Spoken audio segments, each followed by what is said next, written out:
Dia dit, agasvalchiko di Terraincogweirdo smokarja. Hello and welcome to Terraincogweirdo, my friends. Oh look, Biscuit is joining us today. All right, so we're all here today to talk about the psychic turning point that occurred for me when my father died.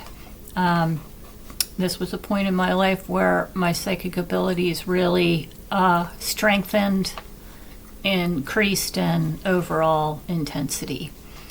So first let's look into the term SIMULPATHITY, which was coined by psychologist Bernard D. Beitman, MD. I came across it in his article for Psychology Today, dated January 2nd, 2023, entitled Knowing Someone Has Died, in case you would like to check that out for yourself. SIMULPATHITY is a term that Dr. Beitman coined to describe the feeling of empathy or shared suffering with a loved one who is far away. It comes from Latin simul, meaning simultaneous, and the Greek pathy or pathos, meaning feeling or suffering. It occurs when people know or experience a loved one's death and or experience distress and pain of a person who is in a different location from themselves. Simultaneity of distress is later recognized. This is considered to be a very common psychic occurrence for humans, kind of on par with knowing when the phone rings, knowing who's on the other line, or hearing a song in your head before it comes over the radio. These are some very common psychic abilities that are retained in this day and age when psychic abilities are frowned upon and generally being squashed worldwide. So I'm sure you know that a lot of you have experienced this, and I would just love it if you would comment down below and share your experiences with us, because it's in the sharing of knowledge that we all become strengthened and better people. So for me, what had happened, I had just turned 13 years old. I had been 13 for maybe 2 months, and my dad was ill.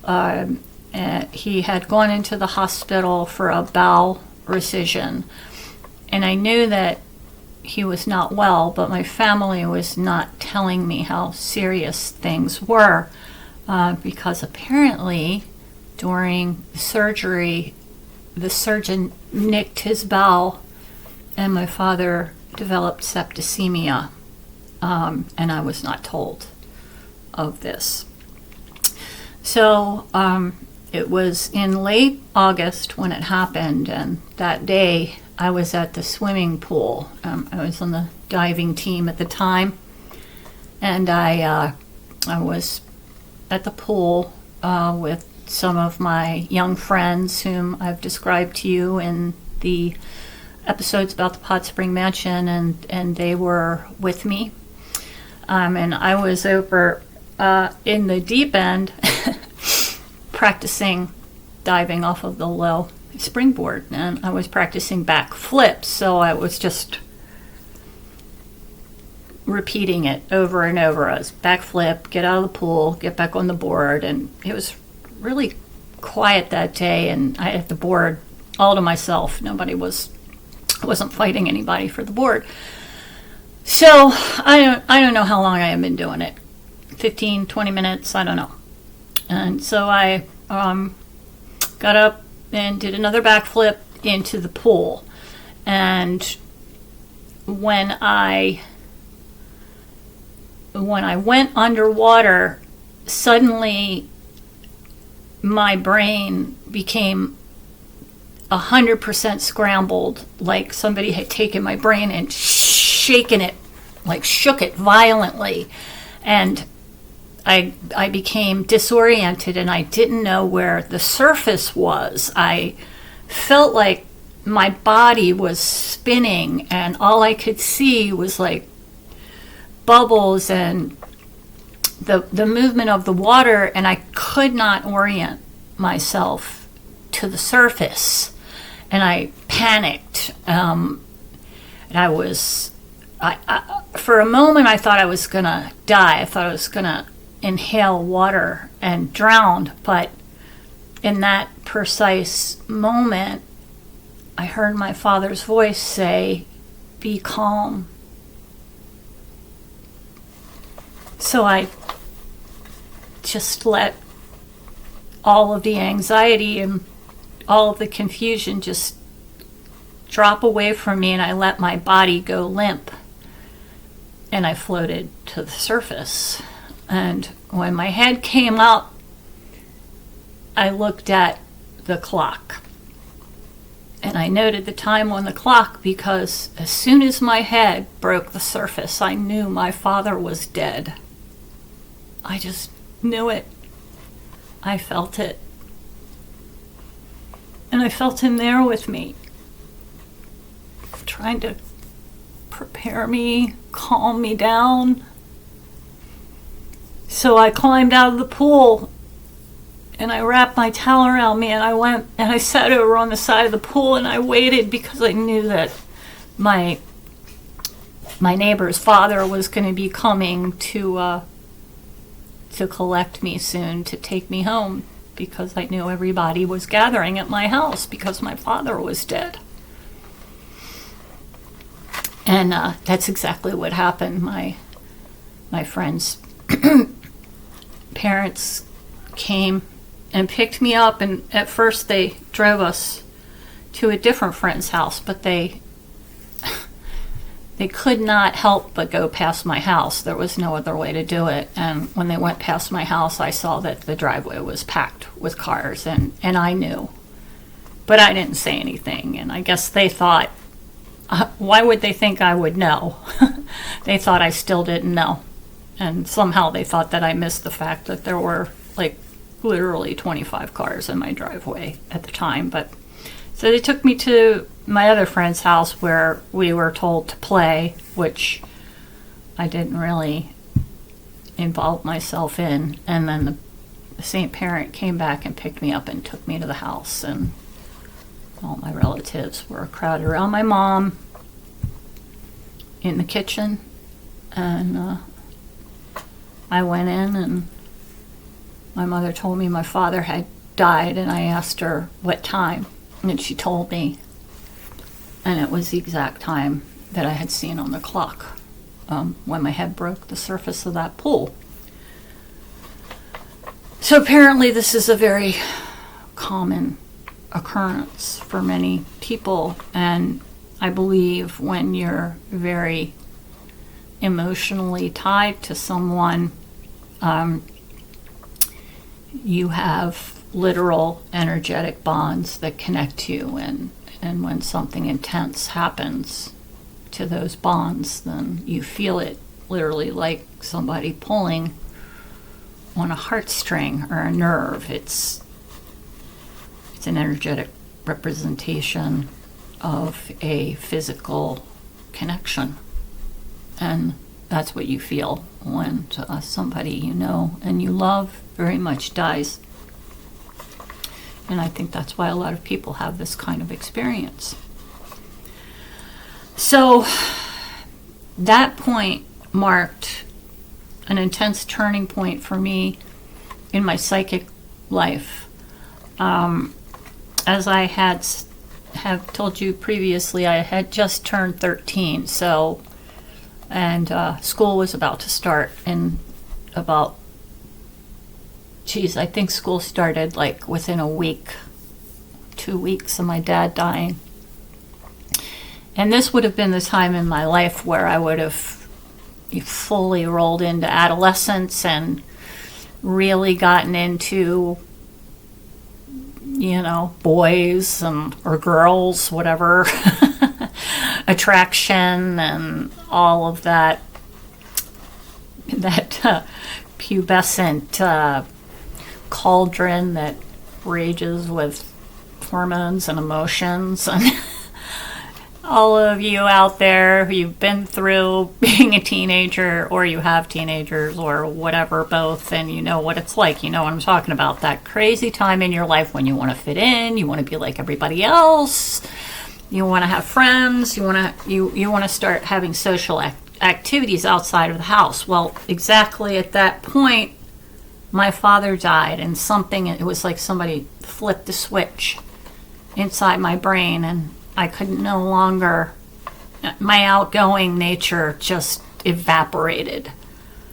My fun-loving, outgoing nature evaporated. I never went back to the mansion after my father died. I never saw Betsy or Andre ever again. And my friends that lived up the hill, the last time I remember seeing them was at my father's grave. I have no memory of really seeing them or playing with them after that. You know, I saw them occasionally as we got older. We would run into each other, but that kind of was the end of my childhood, definitely. So I turned into a recluse, and I stayed in my room almost all the time. I went to school, and I was a competitive horseback rider. I started riding horses when I was 8, and I was, by the time I was 13, I was riding for other people and competing on their horses. So I would go to school, I'd go to the barn and train, and I'd go home and stay in my room. And I didn't go out on the weekends. And obviously not the weeknights. That was the point in my life where I started to take in pen pals. And that's how I met our Terraincogweirdo, Tanny Rocker. She was one of my pen pals and is still my very dear friend to this day. I love you, Tanny. So yeah, every day after I came home from horseback riding, I would collect the letters for me in the mailbox. There would be anywhere between 1 and 15 per day. I had pen pals from all over the world. And then I would just go up in my room and do my homework and return the letters right back to the people I got in that day, and that's what I did. So when I should have been starting this heavy socialization, I became insulated, and as a result, I was spending a lot of time in introspection, and my psychic abilities started to amp up like crazy. And I really started to develop. This is when my clairvoyant dreaming really kicked in hard. So the day my dad died, I remember everybody was in the house, and I didn't know I was autistic, but I couldn't verbalize how I was feeling. So I went and I sat on the front porch, and my cousin's girlfriend, my adult cousin's girlfriend, came and sat down next to me, and she asked me if I would start going horseback riding with her on the weekend. She had 2 horses, and she went trail riding almost every weekend, and I was grateful. I was beyond grateful. This person's name, I'm just going to call her D, the letter D, because I don't know if she wants to be named, but she was a freaking angel. She still is. God bless you, D. I love you so much, man. You saved me. She saved me. If she hadn't thrown out that lifeline, I know I would have killed myself. I know it. That's when my depression really started to develop, and my suicidal thoughts really started to kick in at that point in my life. But Dee saved me by taking me out of myself and taking me out of that house and bringing me into contact with her wonderful horses. Now, here is where a lot of my clairvoyant dreaming kicked in, and it had to do with her horse, or one of her horses.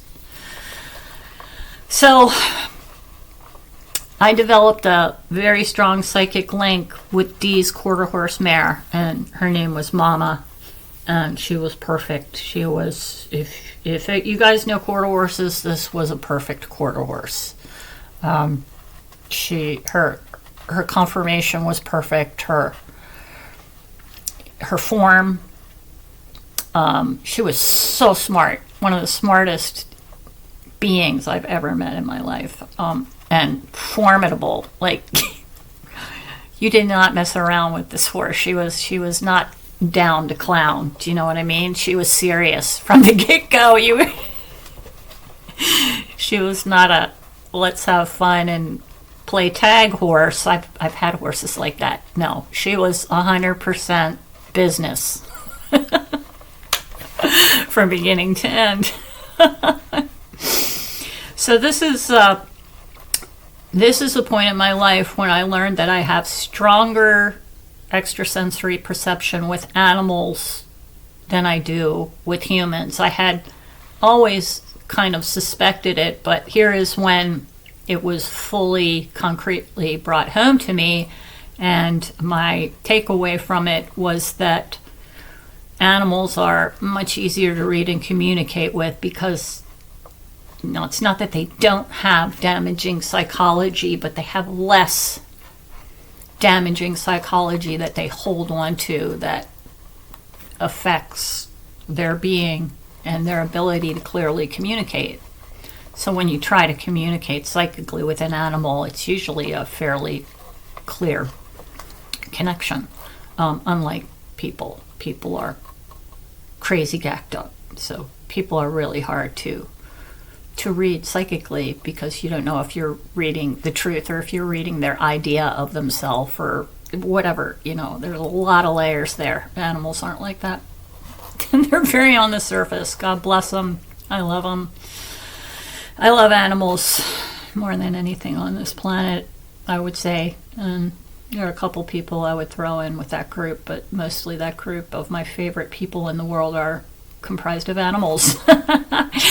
So I started having precognitive dreams about Mama. And two that I remember extremely clearly, like I can see them right now as I'm talking to you, I can see them in my head. And the first one, I dreamed that me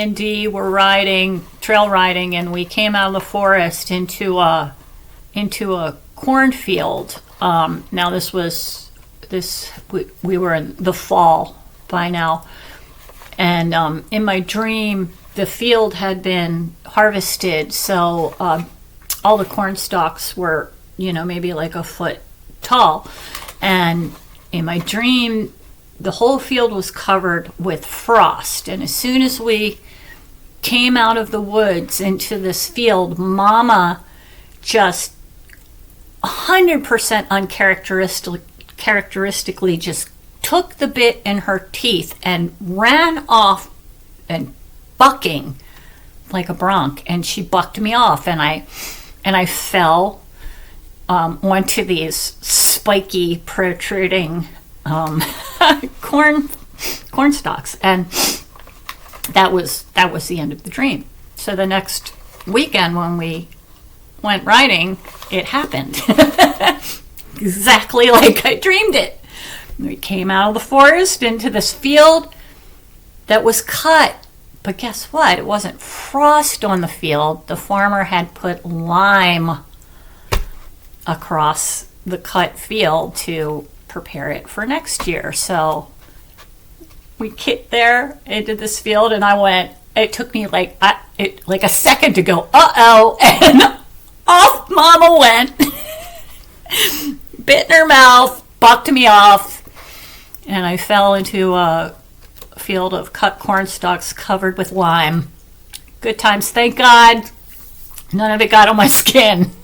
I don't know if any of you have ever gotten Lyme on your skin, but you do not want that to happen. It's very bad.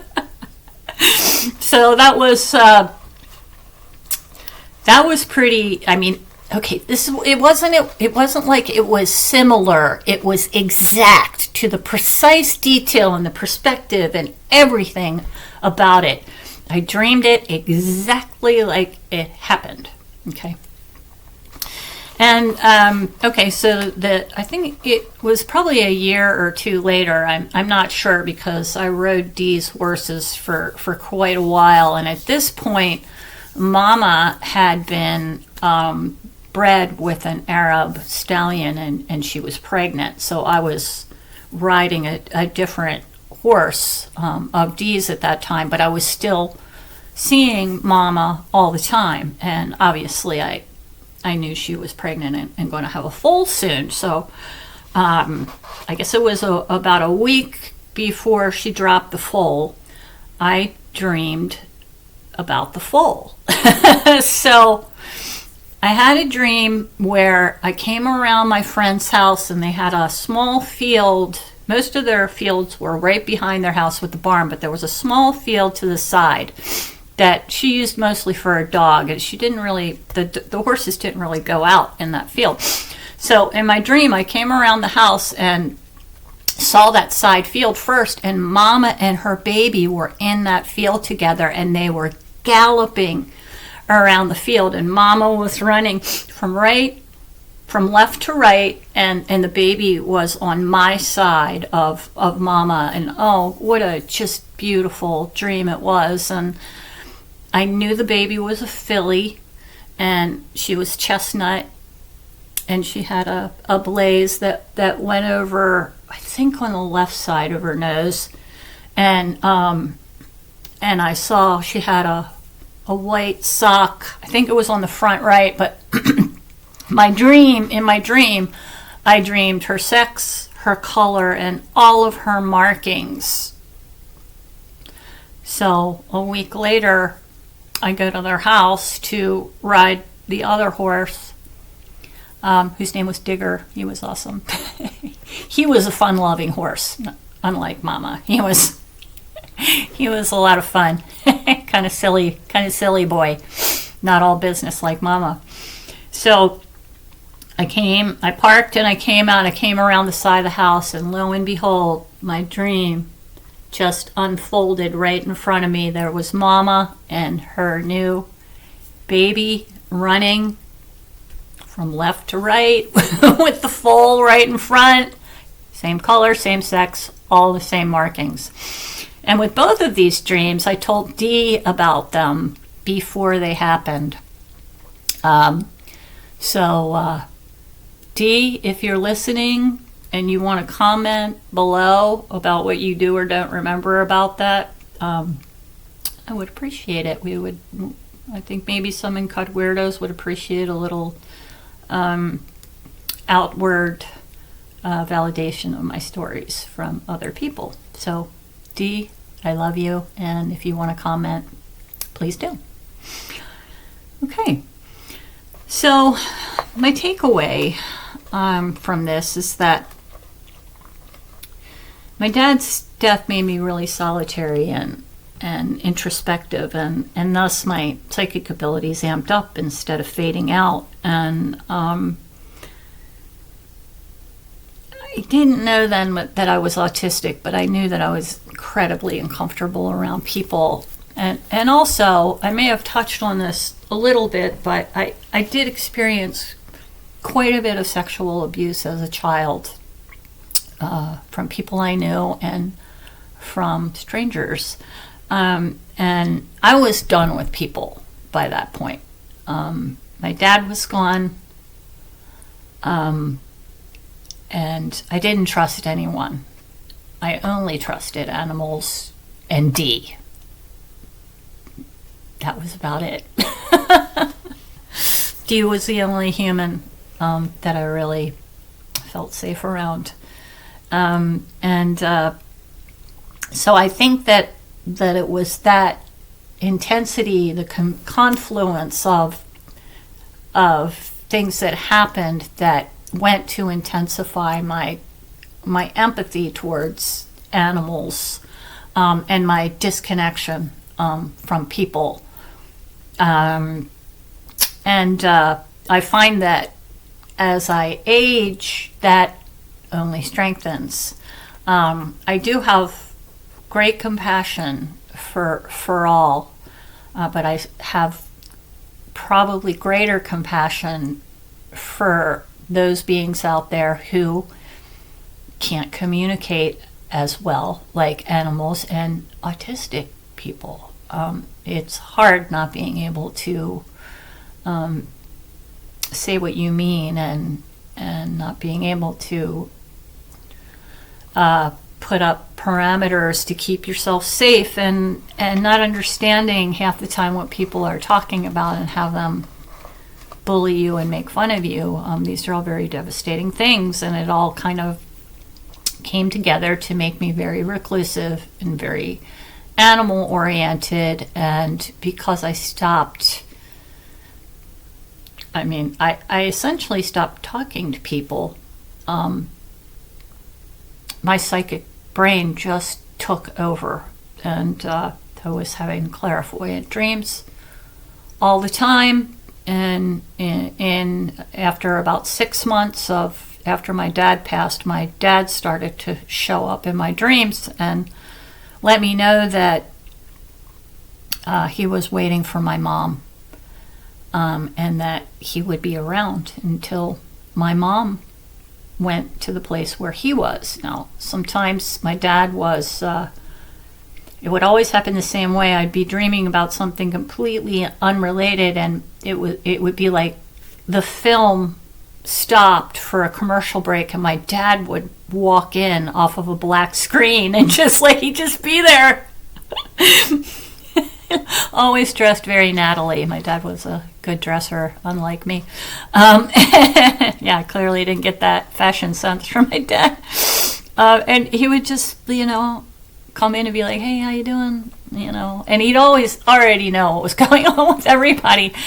Sometimes he would tell me things that were going on with other people in my family if he thought that I needed to know, if it was going to help me. So I guess D was my live friend, my dad was my dead friend, and and all the animals in my life were my live friends as well. Dad used to also be present when I was awake, and whenever my dad was in my vicinity, he would always stand behind me and put a hand on my left shoulder. Very palpable. I know it was him. So that continued. My dreams of my father and my waking experience of my father continued until about 6 months after my mom died. We'll get there eventually. So if anybody has any stories they'd like to share in this or any regard, I would love it so much. You can either comment below, or if you'd like it to be in a private format, you can send it to me at terraincogweirdo@gmail.com. If you'd like it to be read on the station, just put that in the email and let me know. Let's start sharing our stories, incog weirdos, so that we're not so incog or weirdo. We're more out in the open, normal, psychic, amazing, well-rounded people. So yeah, please join in with me. So in my next video, I'm going to talk about some of the additional psychic abilities that I developed after my dad's death and puberty hit at the same time. Well, puberty hit about 2 months after my dad died. What a crazy confluence of experience. Also, this is about the time in my life where my rock and roll stories start to pick up. because I got to be the age where my brother, who was a DJ, felt that I was old enough to start going to concerts. So this is the point in my life where I started meeting a lot of rock stars. They were always strange because it's Terraincogweirdo with Aunt Angie. It's never normal. It's always something weird. So I might start telling you those. But then I also need to discuss with you the what started the psychic experiences that started to kind of pile up during my early 20s, leading to the scariest. There's very few times in my life where I've been literally afraid in the face of psychic phenomena or a ghost or any type of non-human entity. Humans terrified me much more than parapsychology or any psychic phenomena. Humans are the most terrifying thing on this planet. But this experience that I had in my early 20s was horrible and frightening, and it involved an incubus. And I will be doing an entire video on that for you coming up. Alrighty, so thank you guys for being here today and bringing your light to Terraincogweirdo, the land where para is normal. So we'll see you next time. Slán Gofal, my darlings. Until next time, bring the light and be your beautiful selves.